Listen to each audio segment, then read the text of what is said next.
Les amis, je vous pose la question. Est-ce que vous pensez que José Mourinho battra demain le Real Madrid? Match très attendu avec Benfica. C'est l'heure de la Ligue des Champions et de votre revue de presse internationale. Et puisqu'on est mardi, restez bien avec moi jusqu'au bout de cette édition. La Gazzetta dello Sport nous présente le 11 européen de la semaine. Vous me direz si vous êtes d'accord avec les confrères italiens. Mais c'est par là qu'on commence avec The Special One, nouvel épisode de l'histoire entre José Mourinho et le Real Madrid. C'est demain un très gros match européen. Et regardez, en parlant des deux équipes, il est là, Ángel Di María, lui qui a porté les couleurs de Benfica et du Real Madrid. Il nous parle de tout dans les colonnes de AS et notamment d'Álvaro Arbeloa, le coach du Real Madrid. L'Argentin pense qu'il a très certainement la bonne méthode pour réussir au Real Madrid. En parlant de coach, il nous parle logiquement de José Mourinho. Il nous le dit, c'est un top one comme coach et un top one comme personne également. Il nous parle de tout. Il dit qu'il avait envie de rester au Real Madrid dans son époque, mais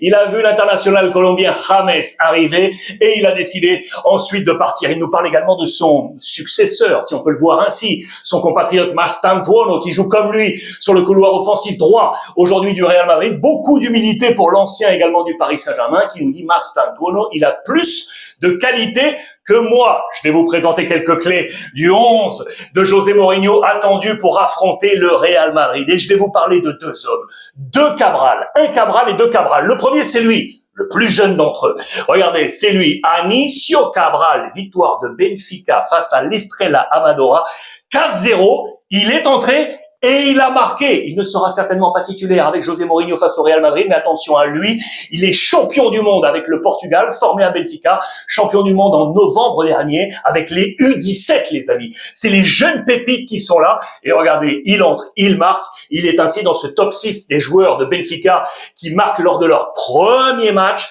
Anicio Cabral, regardez ces noms avec des noms qu'on connaît avec Ivanovic. Je pense également à Aktürkoğlu ou encore ici Enzo Fernandez, aujourd'hui du côté de Chelsea. Le premier Cabral, le deuxième, lui, devrait être titulaire. Regardez, c'était le dernier 11 justement face à l'Estrella Amadora. Et il est ici, signé Cabral. Il vient d'arriver. Janvier dernier, il est arrivé d'où? D'Estrella Amadora, super joueur, international capverdien, né du côté des Pays-Bas. Regardez ce 11 ici de Benfica, il a pris une très bonne note de 8 sur 10. Attention parce qu'on a d'autres, notamment Pavlidis, attention à lui pour le Real Madrid. Et la charnière centrale avec Huysen Asensio, ça peut être compliqué. Cabral, regardez, on va vers le haut, regardez l'activité. Elle est pleine avec des super stats et donc notamment ce but et cette passe décisive. Ça va être un match intéressant parce que c'est le premier retour du Real Madrid à Dalous, les amis, le nom de l'antre de Benfica. Regardez, souvenez-vous de cette photo. Si je vous dis qu'il est à peu près 11 heures du soir, le 24 mai 2014. Regardez, finale de Ligue des Champions. L'Atlético face au Real mène 1-0. Et à la toute dernière seconde, boum, le coup de boule de Sergio Ramos qui s'était élevé au-dessus de tout le monde pour égaliser. Et puis derrière, le Real remportera la décima. Eh bien, c'est le grand retour du Real sur cette pelouse mythique de l'histoire de la Ligue des Champions du Real Madrid. Dans quelques secondes, je vous reparle de Sergio Ramos. Duel donc crucial entre amis avec José Mourinho. On pourra compter bien évidemment sur Kylian Mbappé, les amis, ici avec Álvaro Arbeloa. Séance d'entraînement très spécifique, très modérée en ce moment pour Kylian Mbappé. Vous savez qu'il a été touché il y a quelques jours. Il a marqué un doublé face à Villarreal ce week-end. Très attendu, tout comme Arda Güler. Photo face à Villarreal également.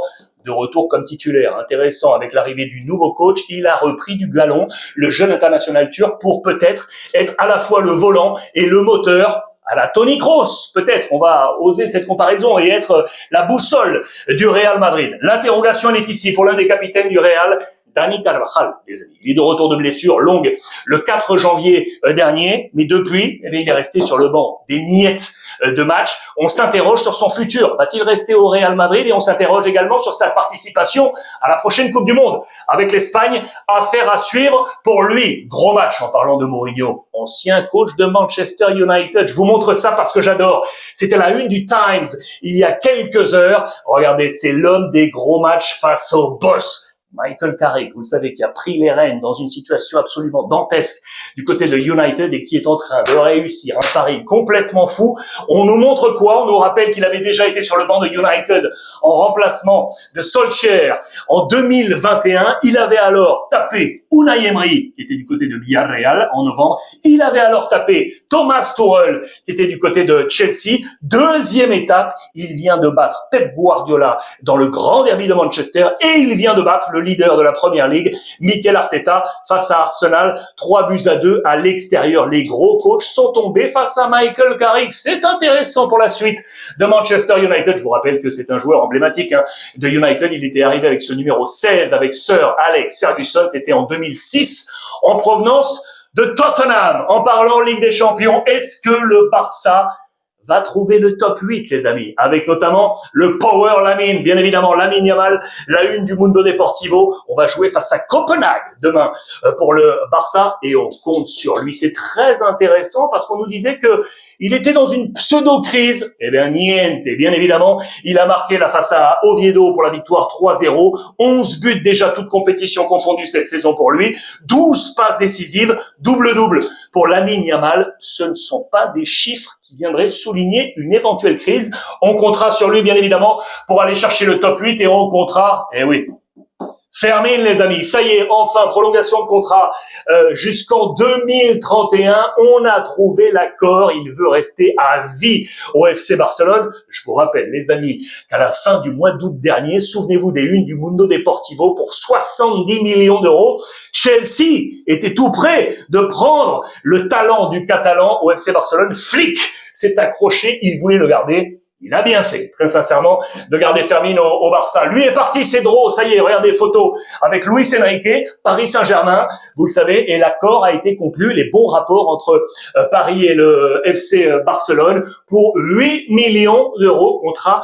jusqu'en 2030. Les jeunes du Barça rapportent aux caisses et on en a besoin aujourd'hui du côté du FC Barcelone. Je vous rappelle notamment Mika Faye, on nous parle effectivement de cette jeunesse catalane qui rapporte donc, et d'autres jeunes sont en train d'arriver. Je vous en avais parlé, lui, le défenseur central Einstein, ça y est, qui arrive, et un autre qui est en train d'arriver, aussi néerlandais, c'est Nistat, qui arriverait de Twente. Lui, c'est sûr, il arrive, et il y a des négociations sur le deuxième, la jeunesse future du FC Barcelone. Affaire à suivre. En parlant de jeunes, lui, il était arrivé, regardez, c'est Rooney qui va jouer face à son ancien club, Copenhague, ici avec ce maillot blanc. Ça va être très intéressant pour lui. Il pourrait avoir du temps de jeu, d'après moi, avec Hansi Flick. Lui, c'est sûr. Dani Olmo qui n'arrive jamais en retard. Allusion à son geste quand il marque It's time, bien évidemment, en pointant la montre. Dani Olmo qui est impeccable en ce moment. Les 6 derniers buts marqués. Il vient de donner 8 buts à son équipe, 8 points, pardon, à son équipe en Liga. Très intéressant dans ce schéma et notamment, vous le savez, en l'absence de Pedri.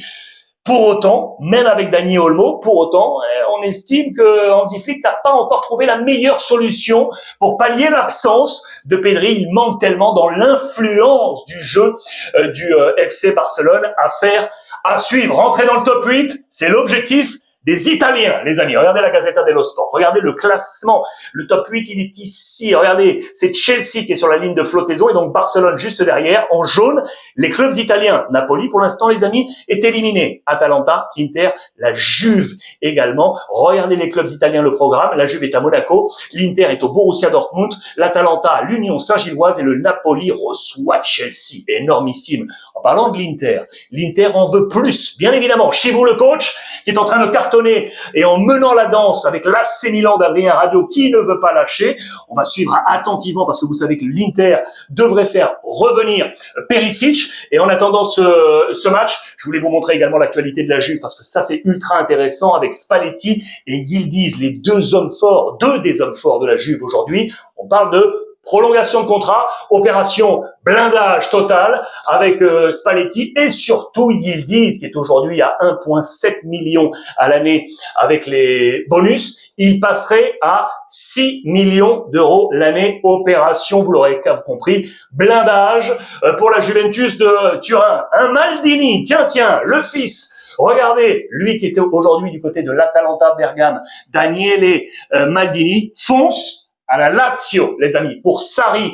Lazio, regardez ces deux photos ici, aéroport, la famille était là avec bien évidemment l'illustre Paolo Maldini, la légende de l'AC Milan, où a joué également Daniel Maldini. La différence entre les deux, regardez le poste. Il était ici, Paolo Maldini, et il est ici, son fils, attaquant. Voici le possible 11, vous l'aurez compris, de Sarri et de la Lazio, avec le nouveau talent, le petit Maldini. En parlant de Money Time et de Mercato, ça s'agit du côté de l'Atlético Madrid, avec le directeur sportif Matteo Alemany, qui est au téléphone, bien évidemment. Il a 72 heures. Là, pour tout conclure, je vous rappelle que l'Atlético Madrid est plus qu'avancé sur Joao Gomez, le numéro 6 pivot de Wolverhampton, mais attention, on cherchait également Casado du Barça. Je pense que ça ne se fera pas, à moins que, c'est encore possible. On avait parlé de Kang In Lee du Paris Saint-Germain, puis Paris a fermé les écoutilles. Je vous rappelle que l'Atlético Madrid est ici, regardez, avec 44 points derrière le Barça et le Real Madrid. Opération Mercato. Et puis regardez, pour vous montrer ça encore en parlant Mercato, ça avait été une bonne pioche du côté du Sporting Portugal, je vous en ai déjà parlé. C'est bien évidemment Luis Suarez, l'ancien de l'Olympique de Marseille. On nous pose la question dans la presse portugaise, est-il le successeur de Gyökeres, parti, vous le savez, du côté de Arsenal, lui qui était buteur du Sporting Portugal. Regardez ses chiffres en 23-24, avec 26 matchs joués, avec 24 buts. Lui aujourd'hui, 31 matchs, 24 buts. C'est le coup des 24. On est à 24 buts chacun. Est-ce que vous pensez aujourd'hui qu'il serait l'un des grands buteurs européens? Luis Suarez, qui avait manqué son passage à l'Olympique de Marseille, c'est un attaquant de surface. Regardez, comme les Gyökeres, sur tous ses buts, sur ses 24 buts avec le Sporting, un seul en dehors de la surface. Les autres, ils sont tous dedans. Attaquant polyvalent, hein. 2 buts de la tête, 1 but de l'épaule, 1 but même de la poitrine. Il y en a 6 du pied gauche et il y en a 14 du pied droit. Ils sont tous là inscrits. Dites-moi si Luis Suarez va finir autant en boulet de canon cette super saison 25-26. Et puis je vous en ai parlé tout à l'heure. Regardez, c'est Sergio Ramos, ça y est, ça s'accélère. Je vous rappelle que l'ancien du Real Madrid, l'ancien du Séville, où il a joué en 2 temps 87 matchs, a fait une proposition pour racheter son ancien club. Oui, messieurs, dames. Et il vient de signer les papiers qui lui autorisent à avoir une discussion exclusive. Je vais essayer de le dire le plus vulgairement possible. Sachez que l'offre sur la table est à 450 millions d'euros. Cette photo, c'était lorsqu'il a décidé de la conférence de presse de ses adieux lors du dernier passage à Séville, 450 millions d'euros. Est-ce que Sergio Ramos sera le nouveau patron de Séville? D'ailleurs, sachez juste au passage que Séville vient de choper Neil Maupay, les amis de l'Olympique de Marseille, qui va filer du côté de Séville. Et en parlant de Ligue 1, bien évidemment, zoom de nouveau sur Hendrick. Regardez le papier de Marca aujourd'hui qui nous dit bien évidemment le rugissement du lion de l'Olympique lyonnais, le jeune Brésilien qui, regardez, est le 4e joueur le plus jeune à marquer 3 buts dans un même match après son triplé face à Metz, après Jérémy Ménez, Kylian Mbappé et Ousmane Dembélé. Et assez logiquement, regardez, il est dans le 11 type de la Gazzetta dello Sport. Comme chaque mardi, nos confrères italiens nous présentent ce 11 avec en toile de fond notamment un autre Brésilien, Estevao, qui a cartonné avec son compatriote Pedro avec Chelsea. Voici ce 11. Estevao est là.